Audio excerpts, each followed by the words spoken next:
രേവതിക്ക് 42 വയസ്സായി. ഈ 42 വയസ്സിനിടയ്ക്ക് അവൾ അനുഭവിക്കാത്ത വേദനയും കഷ്ടപ്പാടും ദാരിദ്ര്യവും ഒന്നും തന്നെയില്ല. ഈ വയസ്സിനിടയ്ക്ക് അവൾ 2 വിവാഹം കഴിച്ചു. രണ്ടും പരാജയപ്പെട്ടു. രണ്ടാമത്തെ വിവാഹത്തിൽ ഒരു ആൺകുട്ടിയുണ്ട്. ആ ആൺകുട്ടിയുമായിട്ട് ഇപ്പോൾ സ്വന്തം വീട്ടിലാണ് താമസിക്കുന്നത്. സ്വന്തം വീട്ടിൽ അമ്മയും ഒരു ജ്യേഷ്ഠനും ഉണ്ട്. അവൾക്ക് ഒരു സ്വകാര്യ കമ്പനിയിൽ ഓഫീസ് സ്റ്റാഫായിട്ടാണ് ജോലി. ആ ജോലി കൊണ്ടാണ് അവൾ കുടുംബം നോക്കുന്നതും കുട്ടിയെ പഠിപ്പിക്കുന്നതുമെല്ലാം. പറയുമ്പോൾ അവളുടെ ബാല്യകാലത്തിലേക്ക് പോകണം നമുക്ക്. അപ്പോൾ അവളുടെ ബാല്യകാലത്തേതാവട്ടെ ഇന്നത്തെ എപ്പിസോഡ്. രേവതിയുടെ ബാല്യകാലം വളരെയേറെ കഷ്ടപ്പാടുകളും ദുഃഖങ്ങളും ദുരിതങ്ങളും നിറഞ്ഞതായിരുന്നു. ഒരു പുഴയുടെ തീരത്ത് ചോർന്നൊലിക്കുന്ന വീട്ടിലായിരുന്നു അവളുടെ ജനനം. ചോർന്നൊലിക്കുക എന്ന് വെച്ചാൽ മഴ പെയ്യുമ്പോൾ ഒന്ന് കണ്ണടയ്ക്കാൻ പോലും ആകാത്ത വിധം ചോരുന്ന വീട്. ഓടും ഓലയും നിറഞ്ഞതായിരുന്നു മേൽക്കൂര. ഓട് മൊത്തം പൊട്ടി വീടിന്റെ ഭിത്തിയെല്ലാം ഒരു സൈഡിലോട്ടായി. ആ ഒരു ഒറ്റ മുറി വീട്ടിൽ മണ്ണെണ്ണ വിളക്കിന്റെ വെട്ടത്ത് കതക് പോലുമില്ല. കതകെല്ലാം പൊട്ടിപ്പൊളിഞ്ഞ് അത്രയ്ക്ക് ദാരിദ്ര്യം. ആഹാരത്തിനും വകയില്ല. അച്ഛന് കൂലിപ്പണിയാണ്. മഴയാണെങ്കിൽ ജോലിയില്ല. ആ വരുമാനത്തിലായിരുന്നു അവളുടെ കുട്ടിക്കാലം കടന്നു പോയിക്കൊണ്ടിരുന്നത്. നല്ല വസ്ത്രങ്ങളില്ലായിരുന്നത് അവൾക്ക് എന്നും ഒരു വേദനയായിരുന്നു. പലപ്പോഴും കീറിയതും തേഞ്ഞതുമായിട്ടുള്ള വസ്ത്രങ്ങൾ ആയിരുന്നു അവൾ ധരിച്ച് സ്കൂളിൽ പോയിക്കൊണ്ടിരുന്നത്. കൂട്ടുകാരുടെയൊക്കെ കളിയാക്കലുകൾ ഒരുപാട് അനുഭവിച്ചിട്ടുണ്ട്. അതുപോലെ ഉച്ചഭക്ഷണം ഒന്നും കൊണ്ടുപോകാൻ പറ്റാത്ത അവസ്ഥയായിരുന്നു. സ്കൂളിൽ നിന്നും കിട്ടുന്നത് കഴിക്കും. വീട്ടിൽ വന്നാൽ പിന്നെ അതുമില്ല. ചായ പോലും കുടിക്കാൻ ഇല്ലാത്ത ദിവസങ്ങൾ. ഒരു കട്ടൻ ചായക്ക് പോലും അവൾ കൊതിച്ചിട്ടുണ്ടായിരുന്നു. എന്തിന്? ഒരു നേരത്തെ ആഹാരം പോലും ശനി ഞായറും ആയാൽ പോലും അവൾക്ക് കിട്ടാൻ ഒരു മാർഗവുമില്ല. അത്രയ്ക്ക് ദാരിദ്ര്യം. അമ്മയ്ക്ക് വയ്യ. ആകപ്പാടെയുള്ള അച്ഛൻ. മഴയുണ്ടെങ്കിൽ അച്ഛന് ജോലിയും ഇല്ല. അങ്ങനെ എത്രത്തോളം കഷ്ടപ്പാട് നിറഞ്ഞ ബാല്യം. പഠിക്കാൻ ബുക്കില്ല. 1-2 ബുക്കേ ഉള്ളൂ. ആ ബുക്കിനകത്ത് വേണം എല്ലാ സബ്ജക്റ്റും എഴുതാൻ. കീറിയ ബാഗ്. പേന ഉണ്ടെങ്കിലുണ്ട്, ഇല്ലെങ്കിലില്ല. ആരെങ്കിലും കയ്യിൽ നിന്ന് കടം മേടിച്ചാണ് എഴുതുന്നത്. മണ്ണെണ്ണ വിളക്കിന്റെ വെട്ടത്ത് കുറച്ചു നേരം പഠിക്കും. മണ്ണെണ്ണ തീർന്നു കഴിഞ്ഞാൽ വിളക്കണച്ച് എവിടെയെങ്കിലും കിടക്കും. കിടന്നു കഴിഞ്ഞാലോ ഉറക്കവും വരില്ല.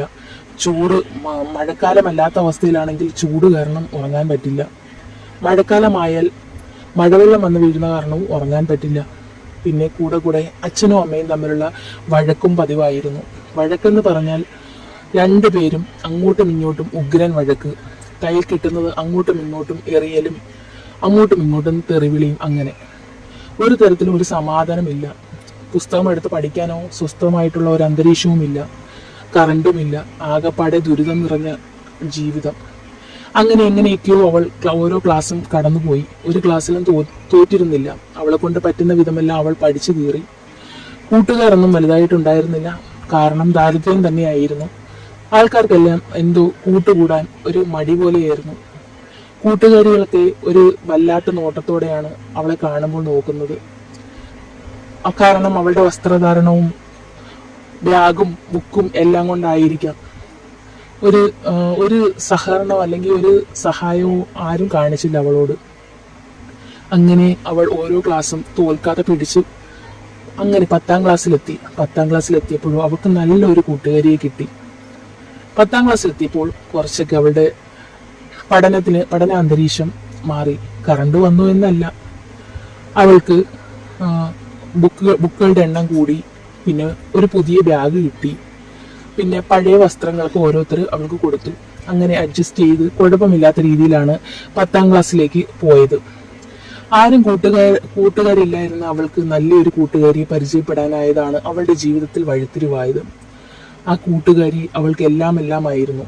പഠിക്കാൻ വളരെ മോശമായിരുന്നു എങ്കിലും ഓരോ ക്ലാസ്സിലും അറ്റൻഡൻസ് കൊണ്ട് അവൾ പിടിച്ച് കയറി. പിന്നെ അവൾക്ക് കൂടുതൽ പഠിക്കാനായിട്ട് സഹായിക്കാനും വീട്ടിലാരും ഉണ്ടായിരുന്നില്ലല്ലോ.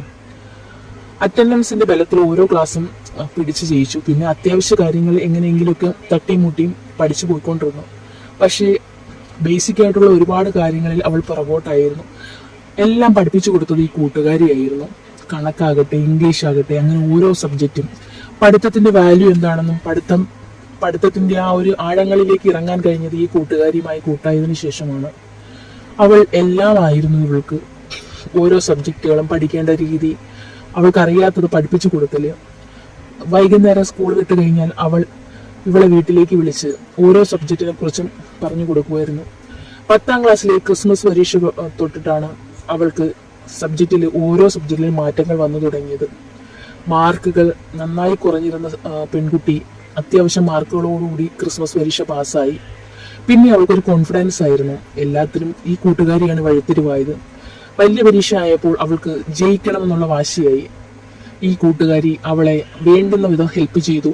ഇവർ രണ്ടുപേരും അങ്ങോട്ടും ഇങ്ങോട്ടും വീടുകളിൽ പോയിരുന്ന് പഠിക്കുകയും ഇവൾക്ക് അറിയാൻ വയ്യാത്ത ഒരുപാട് കാര്യങ്ങൾ അവൾ പറഞ്ഞ് മനസ്സിലാക്കി കൊടുക്കുകയും എല്ലാം ചെയ്തതുകൊണ്ട് 10ാം ക്ലാസ്സിൽ അവൾ അത്യാവശ്യം നല്ല മാർക്കോടുകൂടി പാസ്സായി. ആ കൂട്ടുകാരിയും നല്ലതുപോലെ പാസ്സായി. അങ്ങനെ ആ കൂട്ടുകാരി കാരണം അവളുടെ ജീവിതത്തിൽ ഒരു വഴിത്തിരിവ് വന്നു. 10ാം ക്ലാസ് കഴിഞ്ഞതിന് ശേഷം ജയിച്ചതല്ലേ ഉള്ളൂ, ഉയർന്ന മാർക്ക് ഇല്ലാഞ്ഞതിനാൽ സീറ്റെങ്ങും കിട്ടിയില്ല, +1നും +2നും ഒക്കെ. അപ്പോൾ അവൾക്ക് ടെൻഷനായി. ഇനി എന്ത് ചെയ്യും? +1 +2 പൈസ കൊടുത്ത് പഠിക്കാൻ നിവർത്തിയുമില്ല. അങ്ങനെ അമ്മ പലരെയും കയ്യിൽ നിന്ന് കടം വാങ്ങിച്ച് കുറച്ച് പൈസ ഒപ്പിച്ച് അവളെ പ്രൈവറ്റ് കോളേജിൽ കൊണ്ടുവന്നാക്കി +1 +2 പഠിക്കാൻ. വലിയ വലിയ കുട്ടികൾ പഠിക്കുന്ന കോളേജായിരുന്നു. അവിടെ അവർക്കൊപ്പം എത്താൻ കഴിഞ്ഞില്ലെങ്കിലും അത്യാവശ്യം നല്ല രീതിയിൽ തന്നെ അവൾക്ക് കോളേജിൽ പഠിക്കാൻ സാധിച്ചു. കോളേജിൽ 10ാം ക്ലാസ്സിൽ ഉണ്ടായ വഴിത്തിരിവ് കോളേജിലും ഉണ്ടായി. നന്നായി പഠിക്കുവാൻ ശ്രമിച്ചു. അന്നും മണ്ണെണ്ണ വിളക്കിന്റെ വെട്ടം തന്നെയാണ്, അതേ ചോർന്നൊലിക്കുന്ന വീട് തന്നെയാണ്. അതിനൊന്നും ഒരു മാറ്റവും വന്നില്ലായിരുന്നു. കറണ്ട് ഇല്ലാത്തതിന്റെ വിഷമം അവൾ നന്നായി അറിഞ്ഞു. പരീക്ഷ വരുമ്പോഴൊക്കെ മണ്ണെണ്ണ തീർന്നു കഴിഞ്ഞാൽ പിന്നെ ഇരുട്ടാണ്. എങ്ങനെയൊക്കെയോ അവൾ +1നും +2വും പഠിച്ചു. അപ്പോഴും ഈ ദാരിദ്ര്യവും വീട്ടിലെ അന്തരീക്ഷവും എല്ലാം വളരെ മോശമായിരുന്നു. അച്ഛനും അമ്മയും തമ്മിലുള്ള ഫൈറ്റും, പിന്നെ കറണ്ട് വെട്ടമില്ലാത്തതും, വീടിന്റെ ചോർച്ചയും, പിന്നെ അപകട നിലയിലായിരുന്നു വീട് പൊളിച്ച് വേറൊരു വീട് കെട്ടാൻ അവർക്ക് നിവർത്തിയില്ല. എന്തിന്, അന്നേക്ക് ആഹാരം കഴിക്കാൻ പോലും നിവർത്തിയില്ലാത്ത ആൾക്കാർ എങ്ങനെ വീട് കിട്ടും? അങ്ങനെ +1 +2 അത്യാവശ്യം നല്ല മാർക്കോടുകൂടി തന്നെ പാസ്സായി. അതിനുശേഷം പിന്നെ അവൾക്ക് തുടർന്ന് എന്ത് പഠിക്കണമെന്ന് അറിയില്ലായിരുന്നു. അങ്ങനെ ഇരിക്കെ അടുത്തൊരു കടയിലേക്ക് വേക്കൻസി കിട്ടുന്നു. പൈസയ്ക്ക് നന്നായി ബുദ്ധിമുട്ടുന്ന അവസ്ഥയാണ്, പോകാതിരിക്കാനും പറ്റില്ല. കുറച്ച് നാള് 2-3 കടകളിലായിട്ട് വർക്ക് ചെയ്തു. കാര്യമായിട്ടൊന്നും കൂലിയൊന്നും കിട്ടുന്നുണ്ടായിരുന്നില്ല, എങ്കിലും അത്യാവശ്യ കാര്യങ്ങൾ നടന്നു പോകും.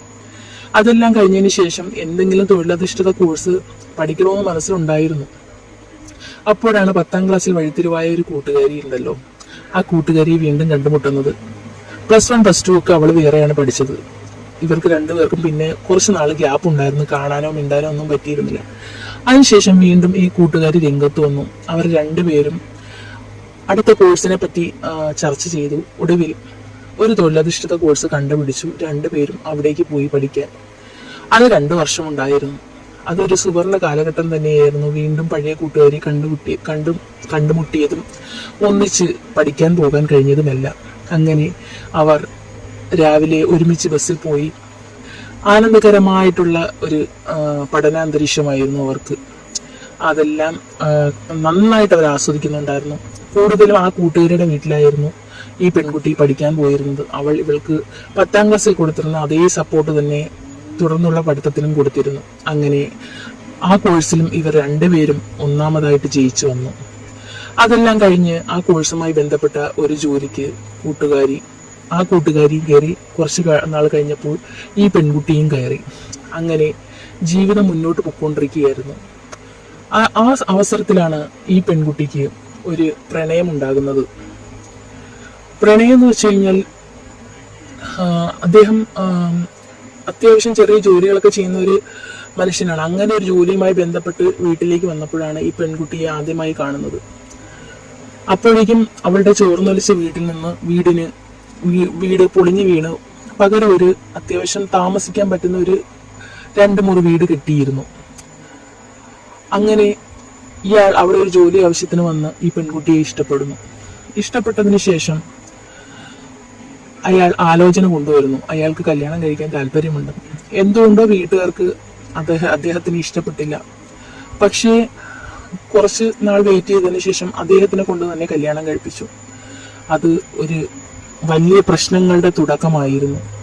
ആ പെൺകുട്ടി കല്യാണശേഷം അനുഭവിച്ച ദുഃഖങ്ങളും വേദനകളും ഒന്നും പറയാൻ പറ്റാത്തതായിരുന്നു. അപ്പോൾ അതൊക്കെ നമുക്ക് അടുത്ത ഒരു എപ്പിസോഡിൽ കേൾക്കാം. അപ്പോൾ നിങ്ങൾക്ക് ഈ സ്റ്റോറി ഇഷ്ടമായെങ്കിൽ ലൈക്ക് ചെയ്യാനും കമന്റ് ചെയ്യാനും ഷെയർ ചെയ്യാനും സബ്സ്ക്രൈബ് ചെയ്യാനും മറക്കരുത്. ഓക്കെ.